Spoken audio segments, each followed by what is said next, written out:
Well, thank you very much, Larry. It's great to be back in beautiful Davos, Switzerland, and to address so many respected business leaders, so many friends, few enemies, and all of the distinguished guests. It's a who's who, I will say that. I've come to this year's World Economic Forum with truly phenomenal news from America.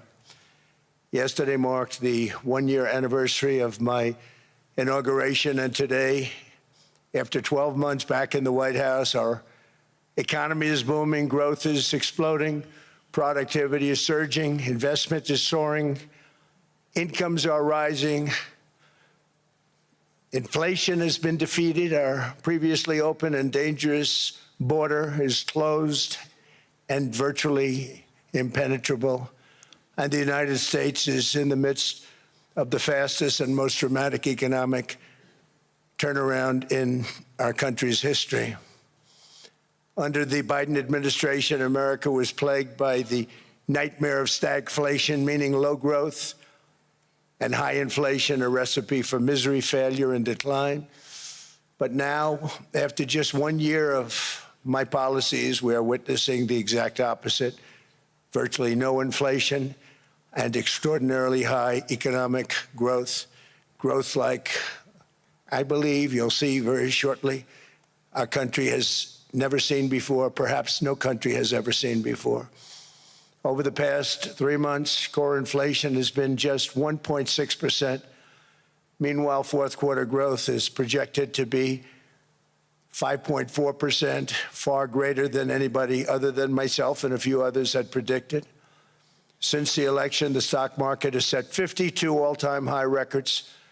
So that's in 1 year, 52 records, adding $9 trillion in value to retirement accounts, 401ks, and people's savings. People are doing very well. They're very happy with me. Since my inauguration, we've lifted more than 1.2 million people off of food stamps, and after 4 years in which Biden secured less than $1 trillion of new investment in our country. Think of that, 1 trillion, substantially less than that. In 4 years, we've secured commitments for a record-breaking $18 trillion, and we think when the final numbers come out, they'll be closer to $20 trillion of investment. That's never been done by any country at any time, not even close. Just over 1 year ago, under the radical left Democrats, we were a dead country. Now we are the hottest country anywhere in the world. In fact, the United States economy is on pace to grow at double the rate that was projected by the IMF just last April. And with my growth and tariff policies, it should be much higher. I really believe we can be much higher than that. And this is all great news, and it's great for all nations. The USA is the economic engine on the planet, and when America booms, the entire world booms. It's been the history. When it goes bad, it goes bad. You all follow us down, and you follow us up, and we're at a point that I don't believe we've ever been. I never thought we could do it this quickly. My biggest surprise is I thought it would take more than a year, maybe like a year and 1 month. But it's happened very quickly. This afternoon, I want to discuss how we have achieved this economic miracle, how we intend to raise living standards for our citizens to levels never seen before, and perhaps how you too and the places where you come from can do much better by following what we're doing, because certain places in Europe are not even recognizable, frankly, anymore. They're not recognizable. And we can argue about it, but there's no argument. Friends come back from different places. I don't want to insult anybody and say I don't recognize it. And that's not in a positive way. That's in a very negative way. And I love Europe, and I want to see Europe go good. But it's not heading in the right direction. In recent decades, it became conventional wisdom in Washington and European capitals that the only way to grow a modern Western economy was through ever-increasing government spending, unchecked mass migration, and endless foreign imports. The consensus was that so-called dirty jobs and heavy industry should be sent elsewhere, that affordable energy should be replaced by the Green New Scam, and that countries could be propped up by importing new and entirely different populations from faraway lands. This was the path that Sleepy Joe Biden administration and many other Western governments very foolishly followed, turning their backs on everything that makes nations rich and powerful and strong. And there's so much potential in so many nations. The result was record budget and trade deficits and a growing sovereign deficit driven by the largest wave of mass migration in human history. We've never seen anything like it. Quite frankly, many parts of our world are being destroyed before our very eyes, and the leaders don't even understand what's happening. And the ones that do understand aren't doing anything about it. Virtually all of the so-called experts predicted my plans to end this failed model would trigger a global recession and runaway inflation. But we have proven them wrong. It's actually just the opposite. In 1 year, our agenda has produced a transformation like America has not seen in over 100 years. Instead of closing down energy plants, we're opening them up. Instead of building ineffective, money-losing windmills, we're taking them down and not approving any. Instead of empowering bureaucrats, we're firing them, and they're going out and getting jobs in the private sector for 2 and 3 times what they were making in government. So they started off hating me when we fired them, and now they love me. Instead of raising taxes on domestic producers, we're lowering them and raising tariffs on foreign nations to pay for the damage that they've caused. In 12 months, we have removed over 270,000 bureaucrats from the federal payrolls, the largest single-year reduction in government employment since the end of World War II. Nobody thought that was coming, but we had no choice. To make a country great, you can't have all federal jobs. We've cut federal spending by $100 billion and slashed the federal budget deficit by 27% in the single year. It's going to go down quite a bit more from that, driving inflation way down from the record highs of the Biden administration. Every month, they went up and up and up. I promised to cut 10 old regulations for every single new regulation. But instead, I've cut, actually, till this point, 129 regulations for every 1 new regulation approved. So every time they come in with a new regulation, we do at least 10, but so far it's averaging out to 129, if you can believe it. In July, we passed the largest tax cuts in American history, including no tax on tips, no tax on overtime, no tax on Social Security for our great seniors. We also provided 100% expensing, that's the one they like, and bonus depreciation for all new equipment and capital investments to help companies expand and shift production to America. They are so in love with that. They build a plant, they're able to deduct it immediately, the whole thing, rather than waiting 38 to 41 years in the old days.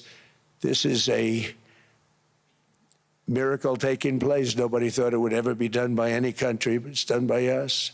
It was what made my first term the most successful 4-year term that we've ever had from a financial standpoint.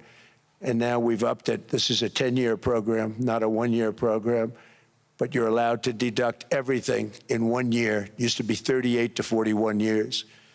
With tariffs, we've radically reduced our ballooning trade deficit, which was the largest in world history. We were losing more than $1 trillion every single year, and it was just wasted. It was going to waste. But in 1 year, I slashed our monthly trade deficit by a staggering 77%, and all of this with no inflation, something everyone said could not be done. There were a couple of brilliant people that actually thought I was doing the right thing. I thought I was doing the right thing. Now they all think I'm doing the right thing because they can't believe the numbers. American exports are now up by more than $150 billion. Domestic steel production is up by 300,000 tons a month, and it's doubling over the next 4 months. It's doubling and tripling, and we have steel plants being built all over the country. Nobody thought they'd see that. Factory construction is up by 41%, and that number is really going to skyrocket right now because that's during a process that they're putting in to get their approvals, and we've given very, very quick, fast approvals. In the process, we've made historic trade deals with partners covering 40% of all U.S. trade. Some of the greatest companies and countries in the world. We have countries as our partner, too. The European nations, Japan, South Korea. They're our partners. They've gone into massive deals with us, especially on oil and gas. And these agreements raise growth and cause stock markets to boom, not only in the U.S., but virtually every country that came to make a deal, because, as you've learned, when the United States goes up, you follow. It's really become a staple. In America, I've stopped the nation-wrecking energy policies that drive up prices while sending jobs and factories to the world's worst polluters. They are indeed polluters. Under sleepy Joe Biden, new domestic oil and gas leases fell by 95%. Think of that. Then they wonder, why was gasoline going up so fast? The gasoline actually topped $5 a gallon, and some places $7 a gallon, and more than 100 major power plants were violently shut down by incompetent people that had no idea what the hell they were doing. Under my leadership, U.S. natural gas production is at an all-time high by far. U.S. oil production is up by 730,000 barrels a day, and last week we picked up 50 million barrels from Venezuela alone. Venezuela has been an amazing place for so many years, but then they went bad with their policies. 20 years ago, it was a great country, and now it's got problems, but we're helping them. And those 50 million barrels, we're going to be splitting up with them, and they'll be making more money than they've made in a long time. Venezuela is going to do fantastically well. We appreciate all of the cooperation we've been giving. We've been giving great cooperation. Once the attack ended, and they said, let's make a deal. More people should do that. But Venezuela is going to make more money in the next 6 months than they've made in the last 20 years. Every major oil company is coming in with us. It's amazing. It's a beautiful thing to see. The leadership of the country has been very good. They've been very, very smart. The price of gasoline is now below $2.50 a gallon in many states, $2.30 a gallon in most states, and will soon be averaging less than $2 a gallon. In many places, it's already down even lower, $1.95 a gallon. Numerous states are at $1.99, numbers that nobody has heard for years. Actually, since my last administration, we got it down to around those numbers. I've signed an order directing and approval of many new nuclear reactors. We're going heavy into nuclear. I was not a big fan because I didn't like the risk, the danger. But they have the progress they've made with nuclear is unbelievable, and the safety progress they've made is incredible. We're very much into the world of nuclear energy, and we can have it now at good prices and very, very safe. And we're leading the world in AI by a lot. We're leading China by a lot. I think President Xi respects what we've done, in part because I've allowed these big companies building these massive buildings to build their own electric capacity. They're building their own power plants, which, when added up, is more than any country anywhere in the world is doing. I read recently an article in the Wall Street Journal that China's creating so much energy, and they are. I got to hand it to them. But we're creating as much or more, and we're letting them do that. I'm very proud of it. It was my idea. I said, you can't create this much energy. We needed more than double the energy currently in the country just to take care of the AI plants. And I said, we can't do that. We have an old grid system. And I came up with the idea, you know, you people are brilliant, you have a lot of money. Let's see what you can do. You can build your own electric generating plants. And they looked at me, they didn't believe me. All of the names that are, I think, in the room right now, if you want to know the truth, they didn't believe it. And I said, no, you can't. They came back 2 weeks and they didn't have the plant. They said, we thought you were kidding. I said, no, not only am I not kidding, you're going to have your approvals within 2 weeks. I always say nuclear will take 3 weeks. But most aren't going that. They're going oil and gas. They're even going coal in some cases. Because of my landslide election victory, the United States avoided the catastrophic energy collapse which befell every European nation that pursued the Green New Scam, perhaps the greatest hoax in history. The Green New Scam, windmills all over the place, destroy your land, destroy your land. Every time that goes around, you lose $1,000. You're supposed to make money with energy, not lose money. Here in Europe, we've seen the fate that the radical left tried to impose on America. They tried very hard. Germany now generates 22% less electricity than it did in 2017. And it's not the current chancellor's fault. He's solving the problem. He's going to do a great job. But what they did before he got there, I guess that's why he got there. And electricity prices are 64% higher. The United Kingdom produces just 1/3 of the total energy from all sources that it did in 1999. Think of that, 1/3. And they're sitting on top of the North Sea, one of the greatest reserves anywhere in the world, but they don't use it. And that's one reason why their energy has reached catastrophically low levels with equally high prices. High prices, very low levels. Think of that, 1/3. And you're sitting on top of the North Sea. And they like to say, well, you know, that's depleted. It's not depleted. It's got 500 years. They haven't even found the oil. The North Sea is incredible. They don't let anybody drill. Environmentally, they don't let them drill. They make it impossible for the oil companies to go. They take 92% of the revenues. So the oil companies say, we can't do it. They came to see me. Is there anything you can do? I want Europe to do great. I want UK to do great. They're sitting on one of the greatest energy sources in the world, and they don't use it. In fact, their electricity prices have soared 139%. There are windmills all over Europe. There are windmills all over the place, and they are losers. One thing I've noticed is that the more windmills a country has, the more money that country loses and the worse that country is doing. China makes almost all of the windmills, and yet I haven't been able to find any wind farms in China. Did you ever think of that? It's a good way of looking at it. They're smart. China's very smart. They make them, they sell them for a fortune. They sell them to the stupid people that buy them, but they don't use them themselves. They put up a couple of big wind farms, but they don't use them. They just put them up to show people what they could look like. They don't spin. They don't do anything. They use a thing called coal, mostly. But China goes with the coal. They go with oil and gas. They're starting to look at nuclear a little bit, and they're doing just fine. They make a fortune selling the windmills, though, and I think really that's one that they wouldn't be surprised if it stopped. They are shocked that it continues to go. They're very friendly with me. They're shocked that people continue to buy those damn things. They killed the birds. They ruin your landscapes.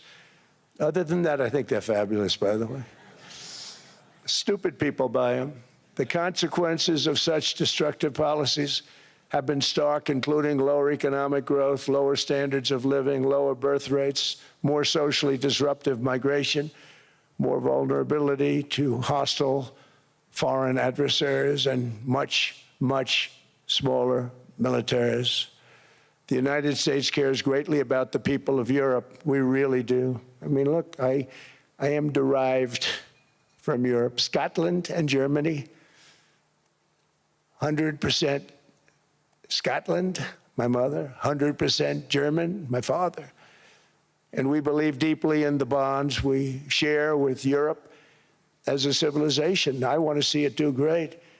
That's why issues like energy, trade, immigration, and economic growth must be central concerns to anyone who wants to see a strong and united West, because Europe and those countries have to do their thing. They have to get out of the culture that they've created over the last 10 years. It's horrible what they're doing to themselves. They're destroying themselves. These beautiful, beautiful places. We want strong allies, not seriously weakened ones. We want Europe to be strong. Ultimately, these are matters of national security, and perhaps no current issue makes the situation more clear than what's currently going on with Greenland. Would you like me to say a few words of Greenland?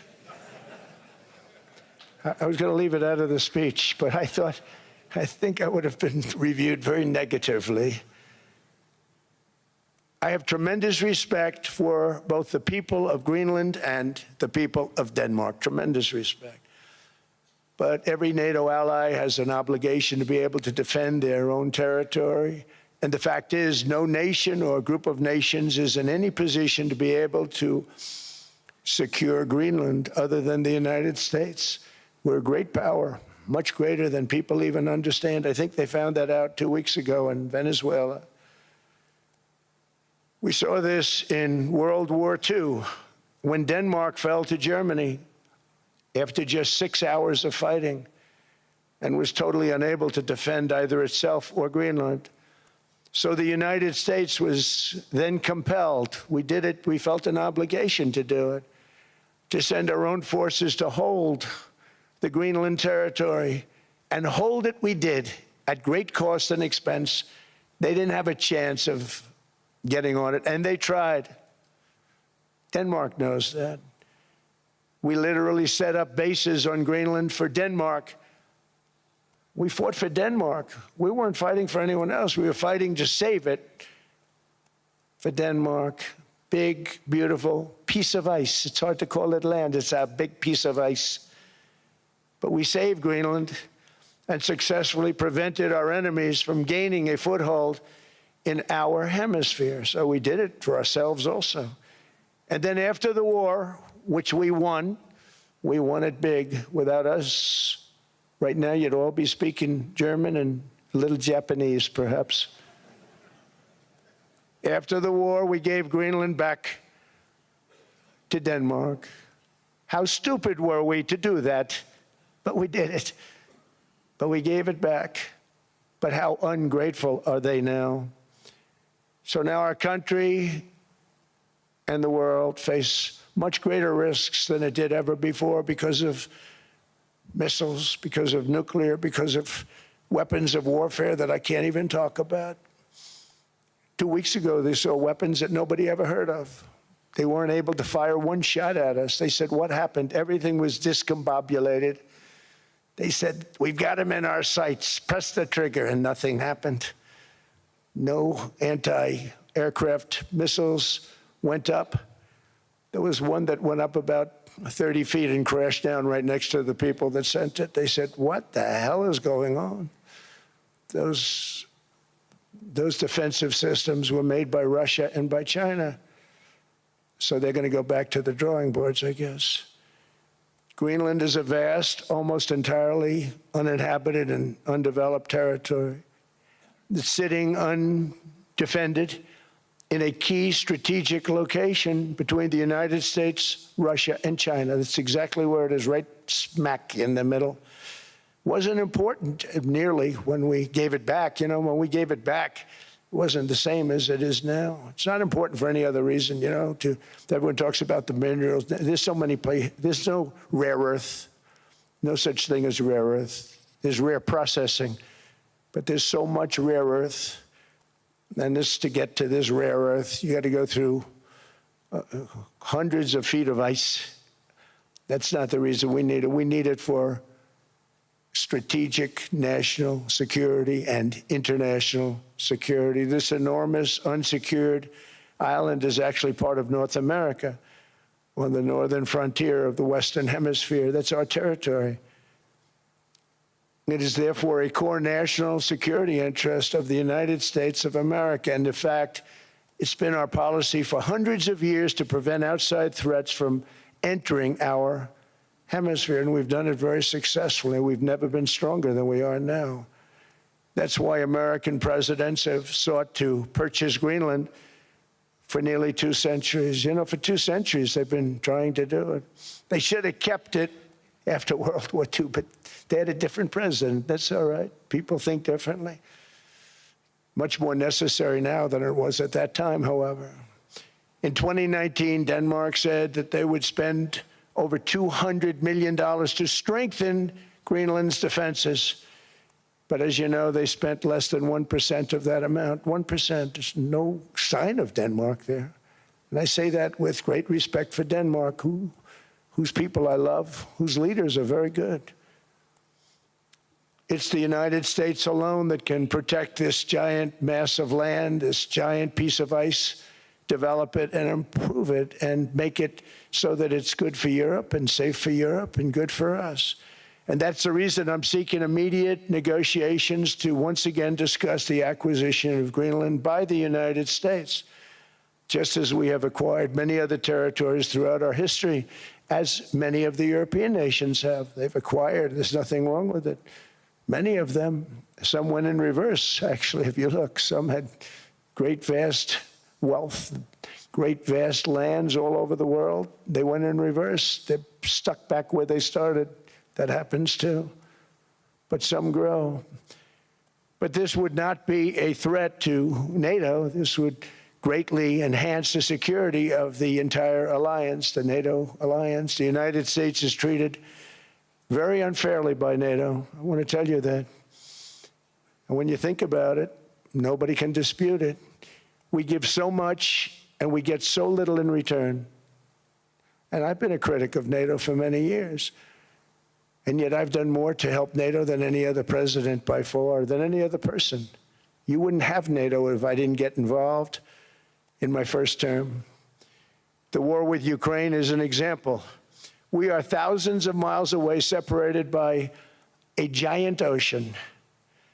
It's a war that should have never started, and it wouldn't have started if the 2020 U.S. presidential election weren't rigged. It was a rigged election. Everybody now knows that. They found out. People will soon be prosecuted for what they did. It's probably breaking news, but it should be. It was a rigged election. You can't have rigged elections. You need strong borders, strong elections, and ideally a good press. I always say it. Strong borders, strong elections, free, fair elections, and a fair media. The media is terrible. It's very crooked. It's very biased, terrible. But someday it'll straighten out because it's losing all credibility. Think of it. When I win in a landslide, a giant landslide, won all 7 swing states, won the popular vote, won everything, and I only get negative press. That means that it has no credibility. And if they're going to get credibility, they're going to have to be fair. So you need a fair press. But you also need those other elements. And I inherited a terrible, terrible situation. If you look, the border was open. The inflation was raging. Everything was bad with the United States when I came into office. But I also inherited a mess with Ukraine and Russia, something that would have never happened. And I know Putin very well. He and I would discuss Ukraine. It was the apple of his eye, but he wasn't going to do anything. I said, Vladimir, you're not doing it. He would never have done it. It was terrible what happened. I could see it happening, too. After I left, I could see it happening. Biden had given Ukraine and NATO $350 billion, a staggering sum, $350 billion. I came in, and just like the southern border, just like inflation, just like our economy, I said, wow, this place is in trouble, meaning our country. All of these things were out of control. But the border was out of control. We fixed it with the strongest border anywhere in the world. And I've now been working on this war for 1 year, during which time I settled 8 other wars. India, Pakistan. I settled other wars that were Vladimir Putin called me, Armenia, Azerbaijan, He said, I can't believe you settled that one. They were going on for 35 years. I settled it in one day. And President Putin called me. He said, you know, I can't believe I've worked on that war for 10 years trying to settle it. I couldn't do it. I said, do me a favor, focus on settling your war. Don't worry about that one. What does the United States get out of all of this work, all of this money, other than death, destruction, and massive amounts of cash going to people who don't appreciate what we do? They don't appreciate what we do. I'm talking about NATO, I'm talking about Europe. They have to work on Ukraine. We don't. The United States is very far away. We have a big, beautiful ocean separating us. We have nothing to do with it. Until I came along, NATO was only supposed to pay 2% of GDP, but they weren't paying. Most of the countries weren't paying anything. The United States was paying for virtually 100% of NATO. And I got that stopped. I said, that's not fair. But then, more importantly, I got NATO to pay 5%, and now they were paying, and now they are paying. So something nobody said was possible. They said, we will never go up higher than 2%. But they went to 5%, and now they're paying the 5. They didn't pay the 2, and now they're paying the 5. And they're stronger for it, and they have an excellent, by the way, Secretary General, who's possibly in the room. Mark, are you here? Yes, he's here. Hello, Mark. We never asked for anything, and we never got anything. We probably won't get anything unless I decide to use excessive strength and force, where we would be, frankly, unstoppable. But I won't do that. Okay? Now everyone's saying, oh, good. That's probably the biggest statement I made, because people thought I would use force. I don't have to use force. I don't want to use force. I won't use force. All the United States is asking for is a place called Greenland, where we already had it as a trustee, but respectfully returned it back to Denmark not long ago after we defeated the Germans, the Japanese, the Italians, and others in World War II. We gave it back to them. We were a powerful force then, but we are a much more powerful force now. After I rebuilt the military in my first term and continue to do so today, we have a budget of $1.5 trillion. We're bringing back battleships. The battleship is 100 times more powerful than the great battleships you saw in World War II, those great, big, gorgeous ships, the Missouri, the Iowa, the Alabama. Because I thought maybe we could take them out of mothballs. They said, no, sir, these ships are 100, think of that, 100 times more powerful than those big, magnificent pieces of art that you saw so many times ago, that you still see on television. You say, wow, what a force. 100 times, each ship 100 times more powerful than the big battleships of the past. So that was the end of the mothball story. So what we have gotten out of NATO is nothing except to protect Europe from the Soviet Union and now Russia. I mean, we've helped them for so many years. We've never gotten anything, except we pay for NATO. And we paid for many years until I came along. We paid for, in my opinion, 100% of NATO because they weren't paying their bills. And all we're asking for is to get Greenland, including right title and ownership, because you need the ownership to defend it. You can't defend it on a lease. Number one, legally it's not defensible that way, totally. And number two, psychologically, who the hell wants to defend a license agreement or a lease, which is a large piece of ice in the middle of the ocean where if there is a war, much of the action will take place on that piece of ice. Think of it. Those missiles would be flying right over the center of that piece of ice. All we want from Denmark for national and international security and to keep our very energetic and dangerous potential enemies at bay is this land on which we're going to build the greatest golden dome ever built. We're building a golden dome that's going to, just by its very nature, going to be defending Canada. Canada gets a lot of freebies from us, by the way. They should be grateful also, but they're not. I watched your Prime Minister yesterday. He wasn't so grateful. But they should be grateful to us. Canada lives because of the United States. Remember that, Mark, the next time you make your statements.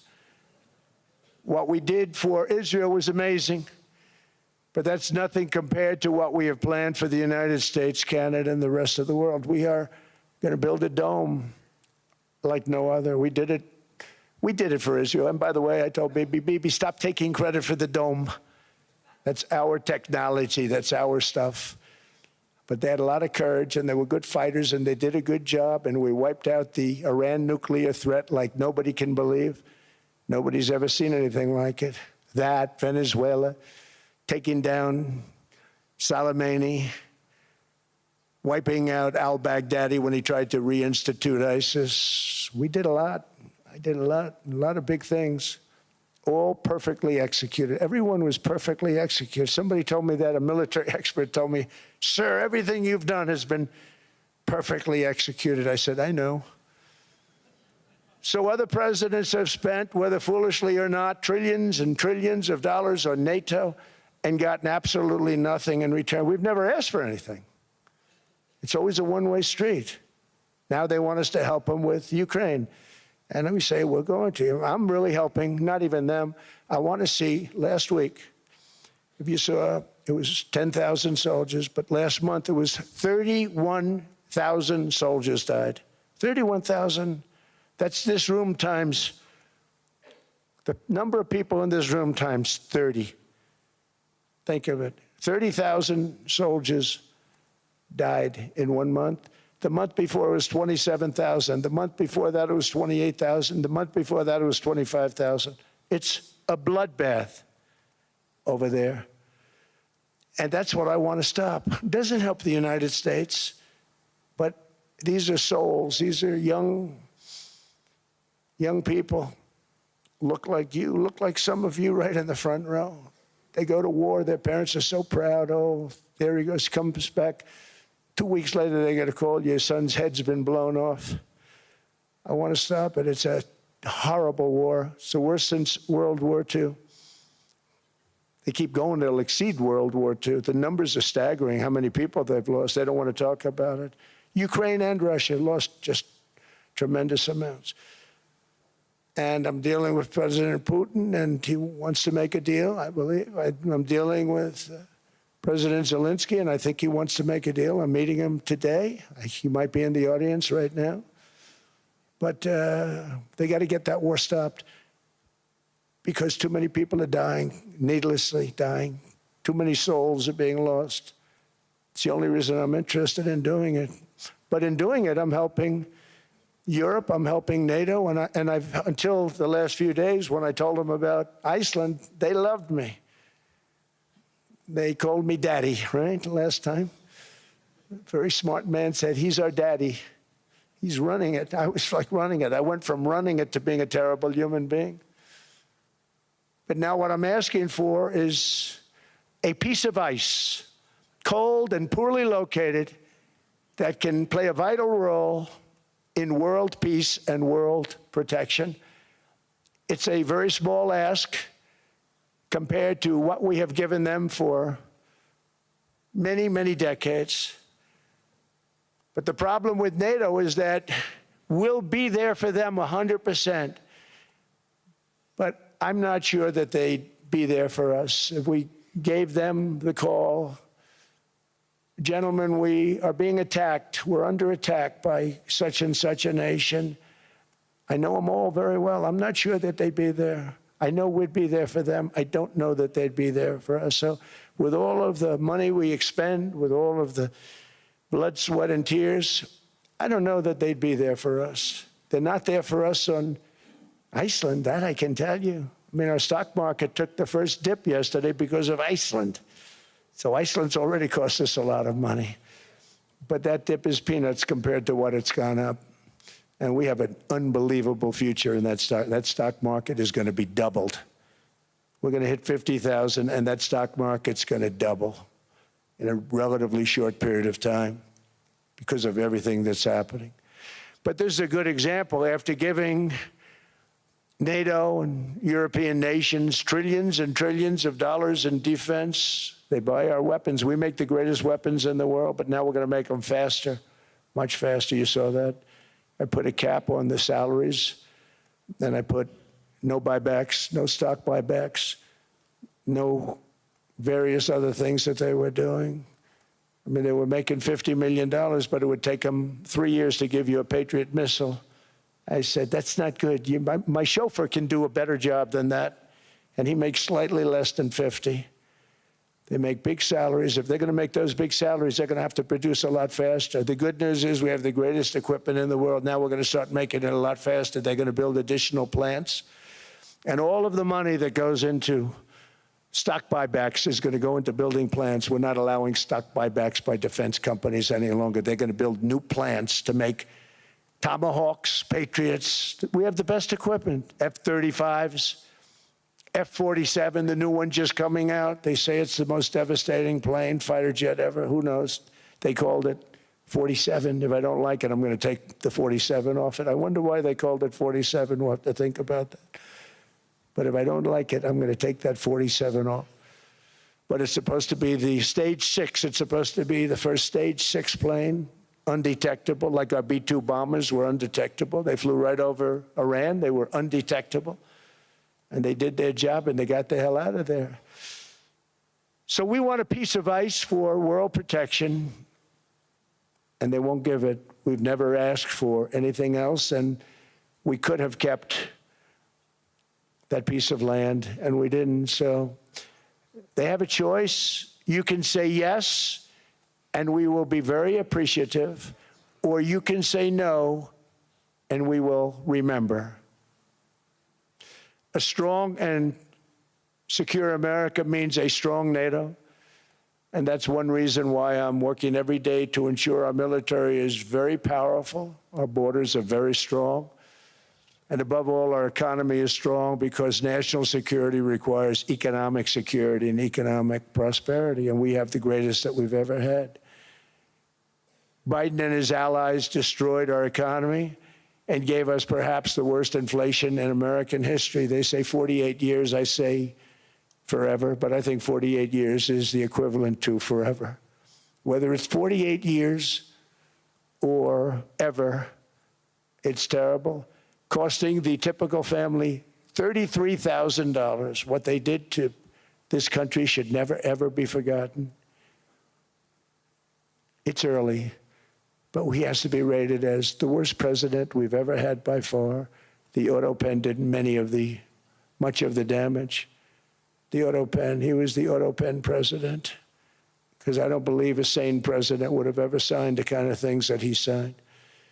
But now grocery prices, energy prices, airfares, mortgage rates, rent, and car payments are all coming down, and they're coming down fast. We inherited a mess, but we've done a hell of a job in 12 months. Under my most favored nation policy for drug prices, the cost of prescription drugs is coming down by up to 90%, depending on the way you calculate. You could also say 5, 6, 7, 800%. There are two ways of figuring that. But we have a favored nations policy that every president wanted, no president was able to get. I got it, and other nations approved it. And I had to use tariffs in order to get it, because they said, no way.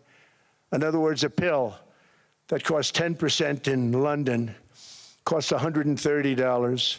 Think it costs $10 in London, costs $130 in New York or in Los Angeles. And I'd say, boy, that's bad. Friends of mine would say, you know, we go to London, you can buy the stuff for nothing. We go all over the world, we can buy it for nothing.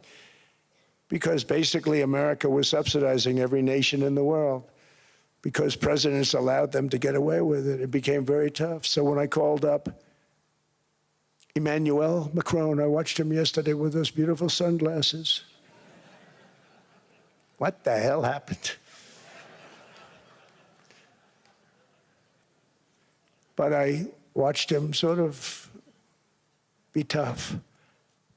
But he was at $10 for a pill, And I said, Emmanuel, and I have all the big pharmaceutical companies are in total agreement. It wasn't easy, by the way. They're tough, smart. They've been getting away with the scam for a long time. But they gave it up. But they said, you'll never get the countries to approve it. I said, why is that? Because they won't. They always said, we're not paying any more. Get the rest for the United States. So over the years, they stayed the same. We just went up, up, up. And I mean, we would pay 13, 14, 15 times more than certain countries would. So I said, no, they'll approve it 100%. Sir, you'll never get them to approve it. I said, I guarantee you. But I actually started with Emmanuel, who probably is in the room too. And I like him. I actually like him. Hard to believe, isn't it? And I said, Emmanuel, you're going to have to lift the price of that pill to $20, maybe $30. Think of that. That means it's a doubling of prescription drugs. Might be a tripling, might be a quadrupling. It's not easy. No, no, no, Donald, I will not do that. I said, yes, you will, 100%. He said, no, no, no.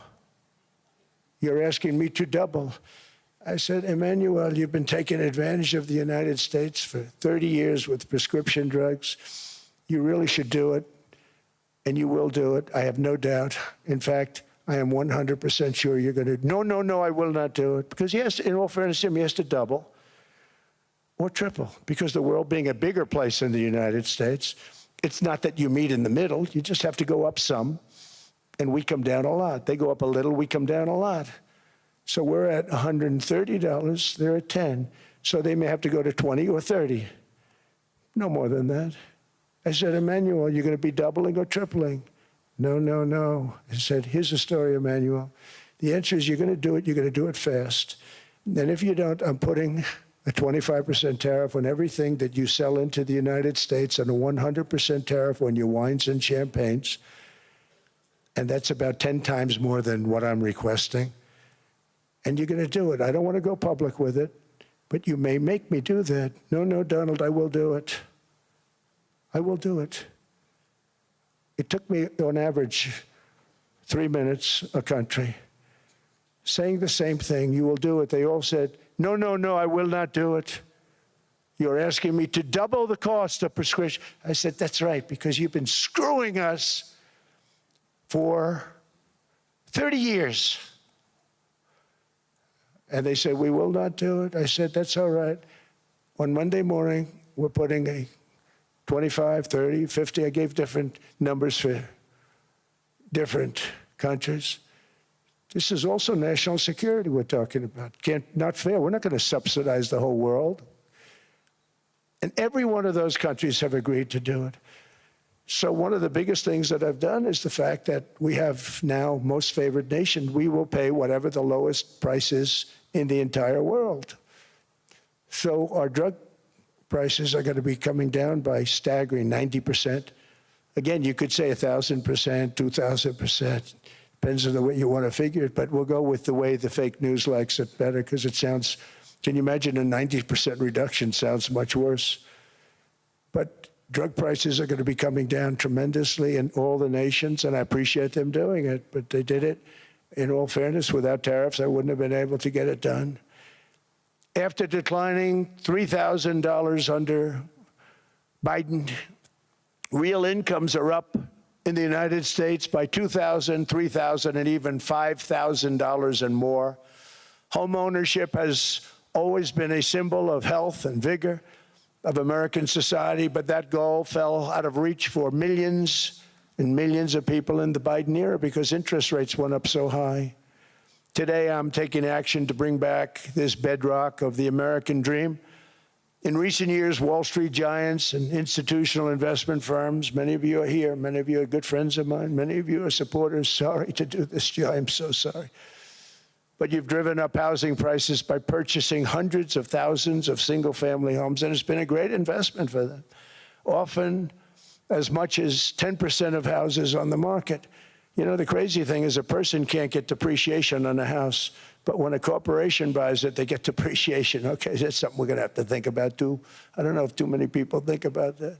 You buy a corporation, they buy 500 houses. They buy hundreds of thousands. They buy 500 houses. They can take depreciation. A person sweats and works and buys one house they can. But homes are built for people, not for corporations, and America will not become a nation of renters. We're not going to do that. That's why I have signed an executive order banning large institutional investors from buying single-family homes. It's just not fair to the public. They're not able to buy a house. And I'm calling on Congress to pass that ban into permanent law, and I think they will. One of the biggest barriers to saving for a down payment has been surging credit card debt. The profit margin for credit card companies now exceeds 50%, one of the biggest. And they charge Americans interest rates of 28%, 30%, 31%, 32%. Whatever happened to usury? So to help our citizens recover from the Biden disaster, all caused by this horrible precedent, just horrible precedent, I'm asking Congress to cap credit card interest rates at 10% for 1 year. And this will help millions of Americans save for a home. They have no idea they're paying 28%. They go out there a little late in their payment and they end up losing their house. It's terrible. To unleash innovation in savings and financing, I'm also working to ensure America remains the crypto capital of the world. And to that end, last year I signed the landmark Genius Act into law. Now Congress is working very hard on crypto market structure legislation, Bitcoin, all of them, which I hope to sign very soon, unlocking new pathways for Americans to reach financial freedom. And I did it for two reasons. Number one, I thought it was politically good, and it was. I got tremendous political support. But more importantly, China wanted that market too. It's just like they want the AI. And we've got that market, I think, pretty well locked up. If I didn't do it, Biden was totally against it until before the election, when they realized that, there were millions of people voting against him over crypto. And all of a sudden, they loved it very much, but it was too late. They blew it. But it is politically popular, but it's much more importantly, we have to make it so that China doesn't get the hold of it. And once they have that hold, we're not going to be able to get it back. So I'm honored to have done it. Finally, I've instructed government-backed institutions to purchase up to $200 billion in mortgage bonds to bring down interest rates. And I'll be announcing a new Fed chairman in the not-too-distant future. I think he'll do a very good job. See, I gave away some of it. He did give that away. So we have something, got something, but somebody that's very respected. They're all respected. They're all great. Everyone that I interviewed is great. Everyone could do, I think, a fantastic job. Problem is they change once they get the job. They do. They're saying everything I want to hear, and then they get the job. They're locked in for 6 years. They get the job, and all of a sudden, let's raise rates a little bit. I call them, sir, we'd rather not talk about this. It's amazing how people change once they have the job, but it's too bad. Sort of disloyalty, but they got to do what they think is right. We have a terrible chairman right now, Jerome Too Late Powell. He's always too late. And he's very late with interest rates, except before the election. He was just fine for the other side. So we're going to have somebody that's great, and we hope he does the right job. Last week, the average 30-year mortgage rate dropped below 6% for the first time in many years. Another major factor in driving up housing costs was the mass invasion of our borders. And I have to say one thing about housing, because nobody ever says this. I am very protective of people that already own a house, of which we have millions and millions and millions. And because we have had such a good run, the house values have gone up tremendously. And these people have become wealthy. They weren't wealthy. They become wealthy because of their house. And every time you make it more and more and more affordable for somebody to buy a house cheaply, you're actually hurting the value of those houses, obviously, because the one thing works in tandem with the other. And I don't want to do anything that's going to hurt the value of people that own a house, who for the first time in their lives are walking around the streets of whatever city they're in, very proud that their house is worth $500,000, $600,000, $700,000. Now, if I want to really crush the housing market, I could do that so fast and people could buy houses, but you would destroy a lot of people that already have houses. In some cases, they've mortgaged their house, and the mortgage would be very low, and all of a sudden the mortgage without any changes becomes very high, and they end up losing the house. I'm not going to hurt, and I speak with Scott, who's doing a fantastic job, and Howard, who's doing a fantastic job, and all of my people. And I always say, look, you know, I can crush the hell out of the market. We can drop interest rates to a level, and that's one thing we do want to do. That's natural. That's good for everybody. You know, the dropping of the interest rates, we should be paying a much lower interest rate than we are. We should be paying the lowest interest rate of any country in the world, because without the United States, you don't have a country. I mean, I had a case with Switzerland. We happened to be in Switzerland. Maybe I'll give you a quick story. But they were paying nothing. They make beautiful watches, great watches, Rolex, all of them. They were paying nothing to the United States when they sent their product in. And we had a $41 billion deficit. $41 billion with this beautiful place. Flew over it, isn't it nice? So I said, let's put a 30% tariff on them so that we get back some of it, not all of it at all. We'd still have a deficit, big deficit. We had 41 million. That's a big deficit. And I said, let's put a tariff on. Different tariffs, different places. You're all party to them. In some cases, victims to them. But in the end, it's a fair thing. And most of you realize that. But we put a 30% tariff on Switzerland, and all hell broke loose. They were calling, I mean, like you wouldn't believe. And I know so many people from Switzerland, incredible place, incredible, brilliant place. But I didn't realize that they're only good because of us. And there's so many other examples. I mean, us, probably other places, but a majority of the money they make is because of us, because we never charged them anything. So they come in, they sell their watches, no tariffs, no nothing. They walk away, they make $41 billion on just us. So I said, no, we can't do that. So I'm going to bring it up. I still would have a deficit pretty substantial, but I brought it up to 30%. And I guess Prime Minister, I don't think President, I think Prime Minister called a woman, and she was very repetitive. She said, no, no, no, you cannot do that, 30%. You cannot do that. We are a small, small country. I said, yeah, but you have a big, big deficit. You may be small, but you have a bigger deficit than big countries. He said, no, no, no, please, you cannot do it. Kept saying the same thing over and over. We are a small country. I said, but you're a big country in terms of, and she just rubbed me the wrong way, I'll be honest with you. And I said, all right, thank you, ma'am, appreciate it. Do not do this. Thank you very much, ma'am. And I made it 39%. And then all hell really broke out. And I was paid visits by everybody. Rolex came to see me. They all came to see me. But I realized, and I reduced it, because I don't want to hurt people. I don't want to hurt them. And we brought it down to a, lower level. Doesn't mean it's not going up, but we brought it down to a lower level. But they pay now, tariff. But I realized that we have many places like that where they're making a fortune because of the United States. Without the United States, they wouldn't be making anything. Think of it. Switzerland made $41 billion on us. And as she said, it's a small place. And I realized with that, I don't know, it was so, because she was so aggressive. And I realized in that conversation that the United States is keeping the whole world afloat.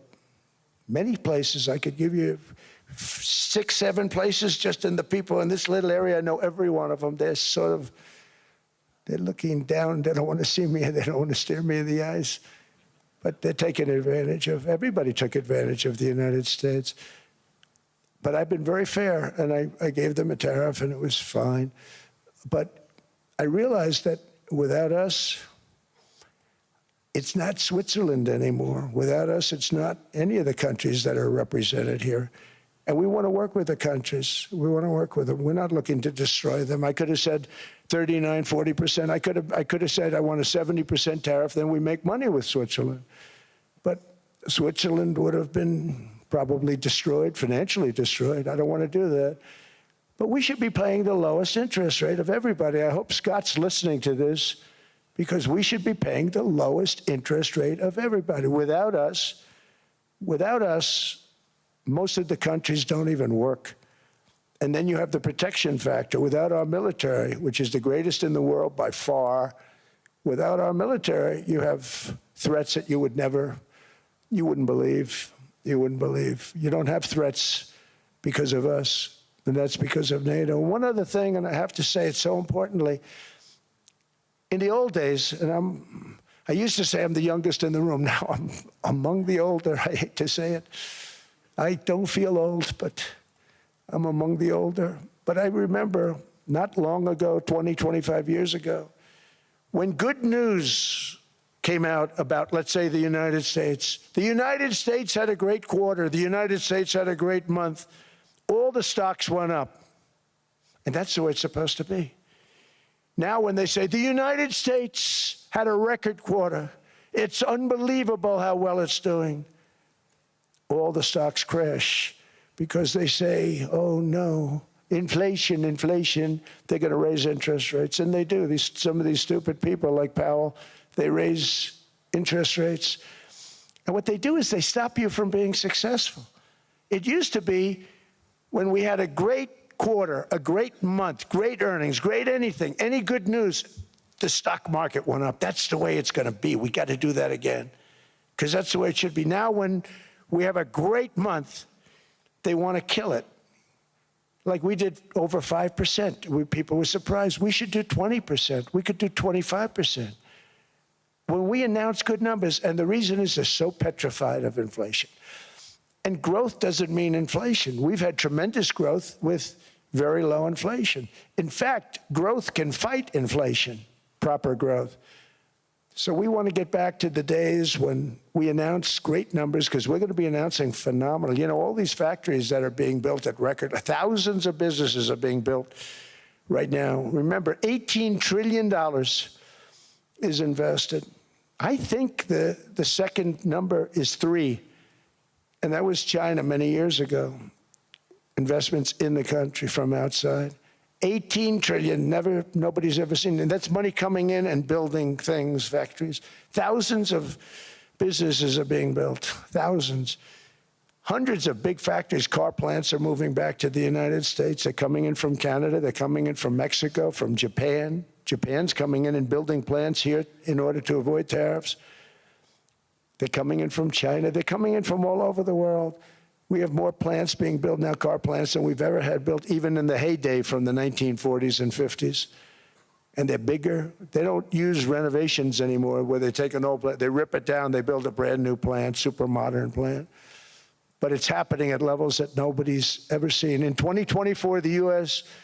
built less than 2 million new homes, but Biden admitted more than 8 million new migrants. And those days are over. In 2025, for the first time in 50 years, the United States had reverse migration. Boy, that was nice. And these were criminals that were being taken out of our country because they allowed people to come into our country from jails, from gangs, drug dealers, murderers. 11,888 murderers. We've gotten most of them out. And then ICE gets beat up by stupid people from leadership in Minnesota. We actually are helping Minnesota so much, but they don't appreciate it. Most places do. You know, Washington, D.C. is the safest place now in the United States. It was a very dangerous place to walk, and now you can walk with your wife, your kids, right through the middle of the city. Right now, Washington, D.C. is as safe as it gets. It was one of the most unsafe, I had to admit. We sent in the military, the National Guard. Within 2 months, it was great. Within 3 months, it's like a really great place and a safe place and a beautiful place. It's even been cleaned up. The graffiti's gone. The fences are gone. We don't have to worry about fences anymore. All of the places, the grasses are cut. and replaced with new grass in many cases. It's all going to happen in the spring. But Washington and D.C. is beautiful again, and it's safe. New restaurants are opening up. They were all closing. Now you can't get into a restaurant. Restaurants in Washington, D.C. are all opening. Memphis also, Memphis, Tennessee, New Orleans, Louisiana. We're there for 3 weeks. We've cut the crime down by 64%. Within another month, we'll have virtually no crime there. We can do that all over. We're going to help the people in California. We want to have no crime. I know Gavin was here. I used to get along so great with Gavin when I was president. Gavin's a good guy. And we're going to, if he needed it, I would do it in a heartbeat. I'd love to see. We did help them a lot in Los Angeles, a lot with the early in my term when they had some problems. But we would love to do it. I will say this, if I were a Democrat governor or whatever, I would call up Trump. I'd say, come on in, make us look good, because we're cutting crime down to nothing. And we're taking people out, career criminals who are only going to do bad things, and we're bringing them back to their countries. But where we've done it has been amazing, and we have a capacity to do it at much greater levels. We're cutting illegal aliens off welfare and other government benefits, and I have directed that starting immediately, there will be no more payments to sanctuary cities, because they are really just sanctuaries for criminals. They're really protecting criminals, and those are the ones we have to get out of the country: murderers, drug dealers, the mentally insane. They emptied their mental institutions into the United States. And despite that, we have the lowest crime numbers that we've ever had in the history of the country. Just came out. But equally importantly, we're cracking down on more than $19 billion in fraud that was stolen by Somalian bandits. Can you believe that Somalian? They turned out to be higher IQ than we thought. I always say these are low IQ people. How did they go into Minnesota and steal all that money? And we have, they're pirates, they're good pirates, right? But we shoot them out of the water just like we shoot the drug boats out. They're not pirating too many boats lately, do you notice? When they go out into those boats, they want to take over $1.5 billion tanker loaded up with oil, and they say, we're going to blow up your boat. They have powerful weapons. You hit the side of the boat, you blow the whole thing up. The insurance companies are petrified, so they say, just give them the boat, we'll give them money instead. And I don't do that. We blow them right the hell out of the water. We see them going out, we blow them out of the water. We don't have any pirates so much anymore. If we do, they won't be there long. We've cut down with the hitting of the boats that are loaded up with drugs, including submarines. Can you believe they actually buy small, they call mini subs, very fast. They're meant for drugs. We've knocked out 2 of them. The Democrats say they were fishing. You have ruined somebody's fishing weekend, I would say. A submarine is not a fishing boat. You don't fish. But we've knocked down drugs by water, the oceans, the sea, by 97.2%. Think of that. And I actually say, who the hell are the 3%? Because I would not want to be piloting one of those boats. We knocked them down, and now we're going to start on land. We're going to knock it all out. The land is the easy part. What we did on sea is incredible, and that's our great military. The situation in Minnesota reminds us that the West cannot mass import foreign cultures which have failed to ever build a successful society of their own. I mean, we're taking people from Somalia, and Somalia is a failed, it's not a nation. Got no government, got no police, got no military, got no nothing. And then we have this fake congressperson who they just reported is worth $30 million. You believe this? Ilhan Omar, talking about the Constitution provides me. She comes from a country that's not a country, and she's telling us how to run America. Not going to get away with it much longer, let me tell you. The explosion of prosperity and conclusion and progress that built the West did not come from our tax codes. It ultimately came from our very special culture. This is the precious inheritance that America and Europe have in common. We share it. We share it, but we have to keep it strong. We have to become stronger, more successful, and more prosperous than ever. We have to defend that culture and rediscover the spirit that lifted the West from the depths of the Dark Ages to the pinnacle of human achievement. We live in an incredible, changing period. It's an unbelievable time, but we have to take advantage of the time that we're in. In our hands are technologies that our ancestors could scarcely have. I mean, they couldn't have even dreamt some of the things that we see today. And so rapidly they're produced. I mean, AI, 2 years ago, nobody ever heard of the term, and now everybody's talking about it. And it can have some very good purpose. It could also have some dangerous purpose, and for that we have to watch out. But some tremendous things are happening because of it. And we're leading by so much. We're doing so well. But opportunities that are bigger and grander than ever before in human history are right before us. It is the pioneers in this room. Many of you in this room are true pioneers. You're truly brilliant people. Just your ability to get a ticket is brilliant because you have about 50 people for every seat. I don't know what, that's Larry. Everything Larry touches turns to gold. He made this very successful. But you're in this room, and some of you are the greatest leaders anywhere in the world. You're the greatest brains anywhere in the world. And the future is unlimited, and to a large part because of you, and we have to protect you, and we have to cherish you. I always say we have to cherish our brilliant people because there aren't many of them. So together with confidence, boldness, and persistence, let us lift up our people, grow our economies, defend our shared destiny, and build a future for our citizens that is more ambitious, more exciting, more inspiring, and greater than the world has ever seen. We're in a position to do things that nobody else has ever even thought of before. And many of the people in this room are the ones that are doing it, and I want to congratulate you, and I'm with you all the way. You can do things that nobody else can even think about. So I congratulate you on your tremendous success. And the United States is back, bigger, stronger, better than ever before. And I'll see you around. Thank you all very much. Thank you very much.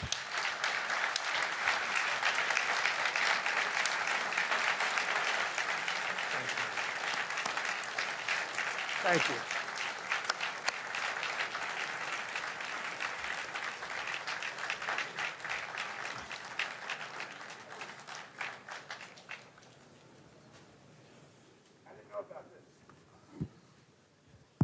This was supposed to be a nice fire chat, Mr. President. Yes, good. I got set up. No, I did know. You made the job for the moderator really easy. Thank you, Mr. President, for your speech. I do have a few follow-up questions, if it's okay. Sure. I don't think I should start with Greenland, maybe. I'll start with the economy. The U.S. economy is doing really, really well. But how to sustain this growth moving forward? Because there's always a recession looming around the corner. Well, you know, the one thing about economies and recessions is sometimes you get hit unexpectedly and there's nothing you can do about it. All brilliant people, but there's nothing. One example was COVID. We had an economy going at levels like nobody had ever seen my first 2.5, 3 years. And then I heard the word pandemic, not COVID. They came up with that name over a period of time. We won't get into that. But I heard the word pandemic. And I had a poll come out that was so strong just prior to that, and I was with the two best pollsters, McLaughlin and Fabrizio, and they said, sir, George Washington and Abraham Lincoln, if they came back and ran as president and vice president, they couldn't beat you. And then what happened is the following day, I was told to stay tuned because there's something really bad happening in China. There are bodies laying all over Wuhan, right around that certain building that we talk about. I always said it came from Wuhan. It did come from Wuhan. And they were body bags. We saw it by satellite. And they said, there are strange things happening in China. And so it began. And we ended up with the COVID, and the whole world suffered. We did a phenomenal job. I don't think we got the credit we deserved. We did something that Operation Warp Speed, which some people say was one of the greatest military feats ever. We did a great job. Used our military, used a lot of people. But sometimes you get hit with things, nothing you can do. You get hit with things like that unexpectedly. and we got through it. And when I left, the stock market was higher than it was previous to the COVID coming up. And I called it a great achievement. But things happen, bad things happen. The things that we can stop are wars if we're smart. That we can stop. Those are a matter of being intelligent and having intelligent people on the other side, because wars are the worst of all. Wars are worse than anything. But we can stop wars because that's sort of up to us. But things like dust flying in the air, wherever COVID comes from or whatever comes, sometimes you have to be a little bit lucky. But we are poised to have an economy like no other, not only in this country, but anywhere. And you know, when you hear the kind of numbers that I can tell you that Scott Bessent was with me the other day, and he's looking at numbers. He said, I can't. And that's all he's done his whole life, pretty much your whole life. Scott, you weren't going to be a football player, I don't think. Scott was not that great at football, but he was always good at numbers, right? And he was looking at numbers. He said, I've never seen anything like this. We're poised to do things that no other country's ever done. And, you know, luck, I hate to say it, but we need a little luck. We don't want to get hit by something that nobody could have thought. Whoever thought we were going to hit by a pandemic? You know, when I heard the word pandemic, I said, oh, that's an ancient problem. World War I, they lost 100 million people. It actually ended World War I. A lot of people don't know. The Spanish flu in World War I ended the war because all the soldiers were sick. The soldiers were so sick on both sides, and that war was raging, and they were all dying from the Spanish flu. They were sick as dogs. They couldn't fight. So, you know, you don't know how that would have turned out. But so we do, I mean, subject to that, and I always have to put a caveat in for it, but we're poised to have the greatest growth of any large country, I think any country that there's been. When you look at what's happening in the United States, it's really amazing. Thank you. One thing that maybe keeps you up at night, I know you don't sleep that much anyway, Mr. President, is the debt. The U.S. debt is high, is now the biggest expenditure on your budget. How to get out of that impasse? Well, the big thing is growth. I mean, growth is the way. If we grow like this, we go from having a $37 trillion. We go from having high debt to low debt. But we also are cutting expenses, you know, the old-fashioned way. We have extraordinary growth. I think we're going to be growing our way out. I think we're going to be paying off debt. We're taking in tremendous money from tariffs fairly. And again, I'm using them judiciously. You know, Switzerland's a case study. I could have gotten much more. I could have asked for much more. But we're using them judiciously. But I think growth, most importantly, and then cutting costs. Now, if you take a look at Minnesota, $19 billion in fraud and other things. People going to airports, they came into the country, they don't have 10 cents, and they're leaving with hundreds of thousands of cash in their bags. When we get to that, and our DOJ, Pam, and Todd, and all the people that work over there, and all of the people that work in here, I can tell you, Scott Bessent is working on that. It's a priority, right? You have your whole team. We're in there looking for where this money is coming from, how much it is. It could be more than $19 billion. Can you believe that? That's just one state. If we were able to cut out 50% of the fraud, 50%, and we should be able to do better than that, we would have a balanced budget without having to talk about even growth. So we have a lot of options, but we're working very hard on that. That's a big deal. It's not just the protests, the fake protests done by agitators and, you know, professional insurrectionists. That's what they are. They're professional troublemakers. But we are looking very strong at the money too in Minnesota and other places.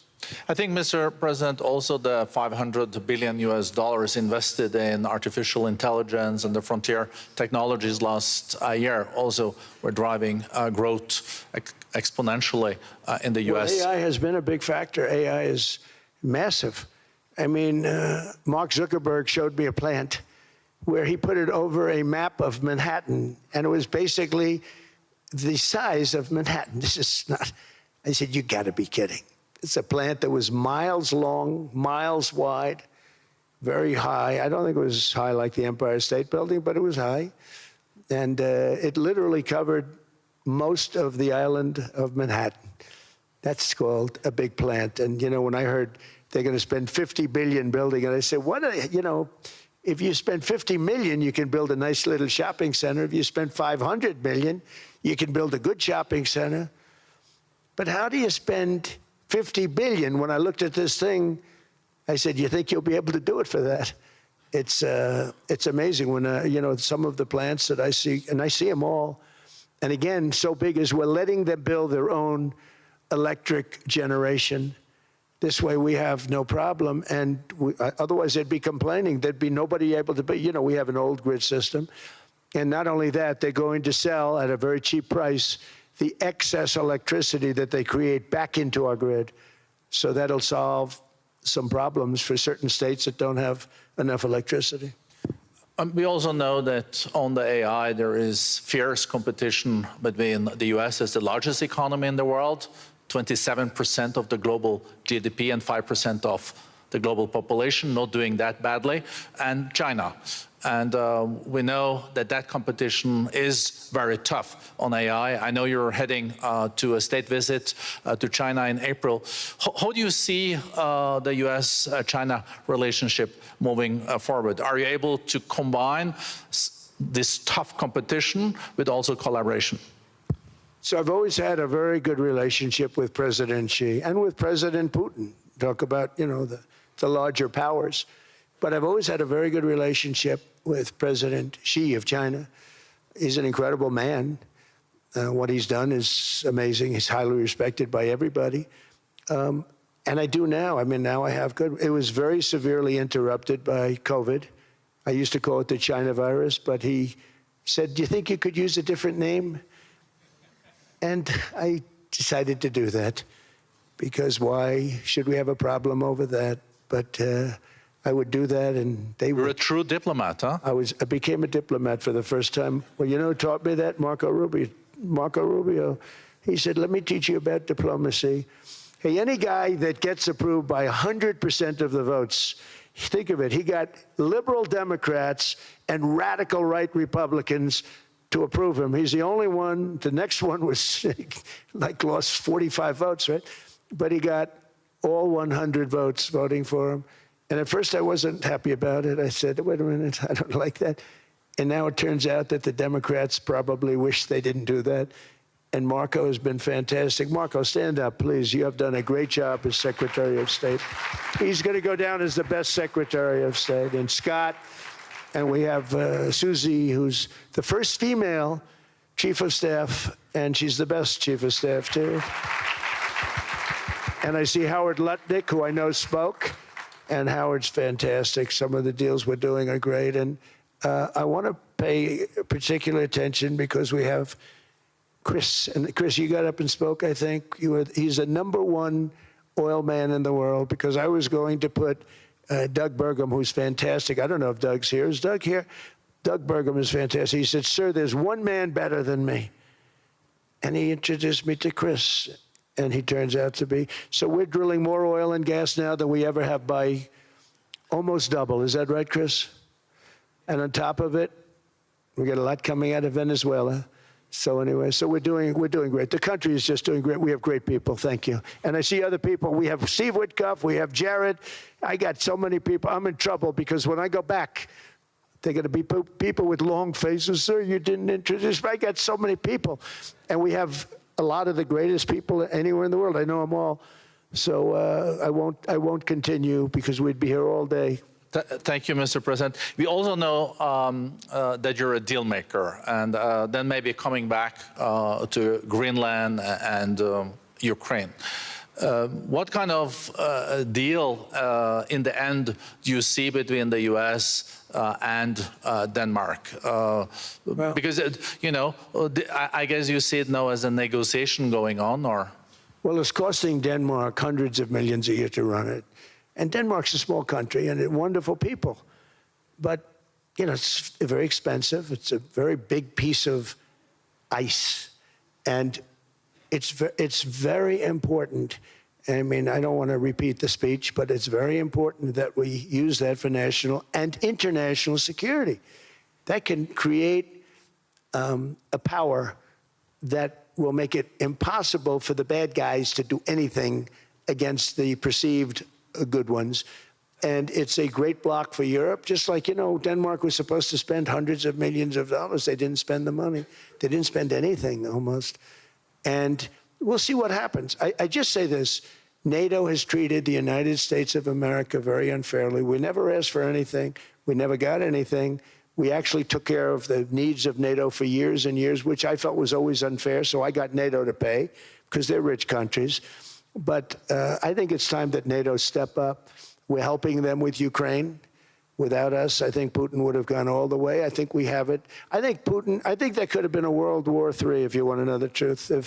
If Kamala was elected, or Joe, any one of those, those thinkers, I think you could have ended up in World War III. And I will say Steve Witkoff has been dealing incredibly with, but we're not going to have World War III. We want to get it stopped, but we're not going to have World War III. I think if I wasn't elected, I think that could have evolved into World War III. It was a very, very bad situation, and it still is, but it's not that kind of bad. It's bad because so many young people are being killed.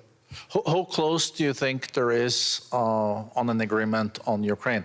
I had the pleasure of speaking with Steve Witkoff and Jared Kushner yesterday. I know they're working hard on it. I know that they're also traveling now. Do you see this very close or still? Well, I hate to say it. I thought that was going to be so. I settled 8 wars plus. And I thought that was going to be one of my easier ones. Not the easiest. Some I settled in a matter of hours because I'm good at that stuff. The United Nations should be doing this. I shouldn't be doing it, but it doesn't matter. It's got to get done, saving a lot of lives. We're saving millions of lives. With Ukraine, Russia, there's tremendous hatred between President Zelensky and President Putin. That's not good. That's not good for settlements. We know from dealing. There's abnormal hatred. With that being said, I think Russia wants to make a deal. I think Ukraine wants to make a deal. And we're going to try getting a deal done. I think, Steve, I can say that we're reasonably close. But what happens is oftentimes we'll have a deal with Russia. Russia's set, and President Zelensky will not do it. You saw that when he was in the Oval Office. I was not happy. And then we'll have President Zelensky wants to make a deal, and Putin doesn't want to make the deal. It's a very difficult balance, and it's big time, and it is, to use a word, it's a bloodbath. It's horrible what's happening. It's a drone war. The drones are killing, thousands of people a week, thousands. We have to get it stopped. So I believe they're at a point now. I'm going to meet with President Zelensky later today. I believe they're at a point now where they can come together and get a deal done. And if they don't, they're stupid. That goes for both of them. And I know they're not stupid. But if they don't get this done, they are stupid. So I don't want to insult anyone, but you got to get this deal done. Too many people are dying. It's not worth it. President Sisi is sitting on the first row here. He spoke earlier today and also complimented you on the Gaza deal. I think there will be a signing tomorrow. Of course, there are different views on this, but how important do you think this signing is on the Board of Peace? And do you think this is going to sustain? Do you think we now will see Gaza reconstructed and the billions of US dollars invested? I do. I think we have peace in the Middle East. There are some little situations like Hamas, and Hamas has agreed to give up their weapons. Now, they were born with a weapon in their hand, so it's not easy to do. When they were born with a rifle in their hand. It's not an easy thing for them, but that's what they agreed to. They've got to do it. And we're going to know, Jared, over the next 2 or 3 days, certainly over the next 3 weeks, whether or not they're going to do it. If they don't do it, they'll be blown away very quickly. They'll be blown away. We have 59 countries that are part of that whole peace deal. And some of those countries aren't even they're near the Middle East, but they're not in the Middle East traditionally. And they want to come in and take out Hamas. They want to come in. They want to do whatever they can. There's a problem with Hezbollah in Lebanon, and we'll see what happens there, but that's a problem. But there are these little flames, but there's peace in the Middle East. Now, Had we not gone in and knocked out with those big, beautiful, we just ordered 25 brand new ones, the latest and the greatest, the B-2 bomber. Think of them, they went in there at 2 o'clock in the morning with no moon, no light, no nothing, and every single one of those massive bombs hit its target, 100,000-pound bombs hit its target, every one of them. And then on top of it, from a submarine 300 miles away, we hit the sites with Tomahawks, which is an unbelievable weapon. So, we did our job. If we didn't do that, you would have never had peace in the Middle East. And the countries like Saudi Arabia, UAE, and Qatar could never have, and others could never have signed anything because you would have had this dark cloud, and the dark cloud was Iran with nuclear. Iran would, if we didn't take them out, they would have had a nuclear weapon within 2 months. They were very close to having the nuclear weapon, and we hit them hard. And it was a total obliteration. If they may try again, but they're going to have to try from a different area because that area was obliterated. Incredible thing we did, and because we did that, we were able to make peace. If we didn't do that, I would say, Jared and Steve, if we didn't do that, there was no chance of making peace because the countries I just named and other countries could have never signed off. They were afraid. They were afraid. We had a bully. The bully was Iran, the bully of the Middle East. They used to call it for years. They were the bully of the Middle East. They're not the bully of the Middle East anymore.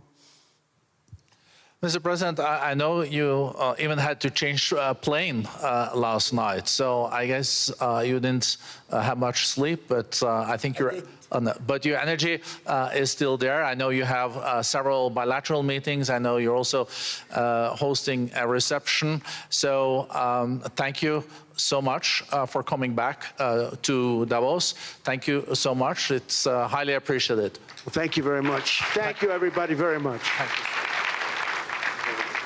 Thank you.